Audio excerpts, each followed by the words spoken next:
Babbar magana, limamin masallacin Juma'a a jihar Katsina ya ajiye limancinsa zai shiga siyasa.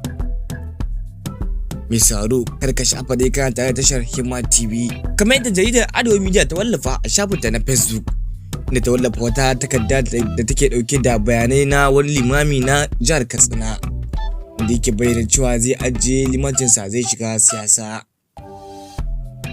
Takardar tana dauke da abin da takardar take dauke da shi kamar haka. Sunana Hawwa Mustapha, ku ci gaba da kasancewa da mu a cikin tashar mu ta Himma TV domin kallon shirye-shirye na faɗakarwa, wa'azantarwa, sha'antarwa, ilmantarwa da dai sauransu. A wannan tasha mai albarka. Wannan tasha ta Himma TV domin kawo muku shirye-shirye na addini.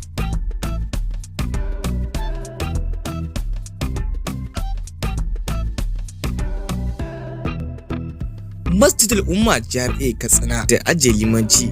Ni Muhammad Hashim Liman na ajiye mukamina na limanci babbar masallacin Juma'a na GRA saboda tsayawa takara da zan yi. Ina fatan Allah subhanahu wata'ala ya rubuta mana ayyukanmu na alkhairi a cikin ibadanmu da muka gabatar. Ya yafe mana kurakuranmu, amin. Ina neman afuwa da yafiya ga duk wanda musamman kwamitin masallaci da sauran al'umma. Nagode. Wannan shine abin da jaridar Arewa Media ta wallafa shi da takarda da aka wallafa.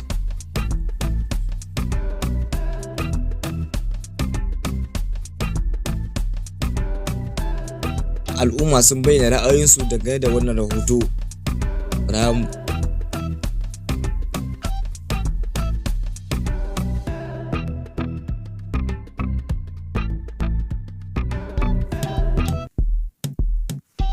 Inda shi kuma Muhammad Ibrahim Abdu cewa yake aikin Allah ba a masa ritaya, hasali ma manzon Allah subhanahu wata'ala yana cewa aikin da yafi alkhairi shine aikin da aka dawo mu a cikin sa har abada. Allah ya mana jagora. Haka zalika shi kuma Abdul Basir Sunusi cewa ina masa fatan alkhairi, sannan ba zan gushe ba sai na yi tambaya kamar haka: shin dole ne sai ya ajiye limancin sa sannan zai yi takara a addinin Islama? Domin naga ai siyasa aka ce ba kowa ba. Shafiu Garko shi kuma ya bayyana cewa ina matukar farin ciki da kasancewarsa a matsayinsa musulmi mai kishin addinin musulunci. Tsananin kishi ne ya sanya ya ɗauki wannan mataki, kuma ke son manyan malamanmu su kasance suna shiga al'amarin mulkin ƙasar nan domin ba wa addinin musulunci gudunmawa. Sai dai kuma Hussein Yar'adua ya yi wani tsokaci mai muhimmanci kuma mai jan hankali, inda ya wallafa shi ma kamar haka: sam a Katsina babu wannan masallaci, wani yaro ne ƙirƙiri wannan takarda, saboda haka ƴan uwa musulmai a bar yaɗa wannan takarda. Sam a Katsina babu wannan masallaci, wani yaro ne ƙirƙiri wannan takarda, saboda haka ƴan uwa musulmai a bar yaɗa wannan takarda domin kar a ci mutuncin malamai. Shi kuma yaron nan kwamitin limamai ne zai nemo shi. Duk masallatin Katsina babu mai wannan suna.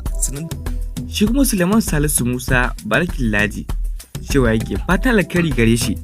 Kila mutanen masallacin ba sa ba shi kulawa da ya dace, kila ana yawan samun rafkanu a cikin sallarsa.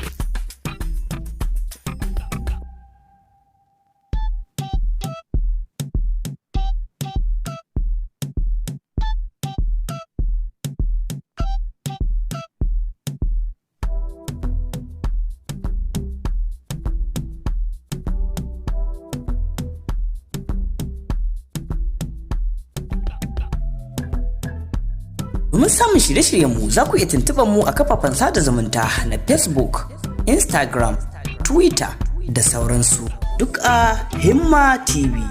Ko kuma ku tuntuɓe mu a shafinmu na yanar gizo www.himmatv.com.ng.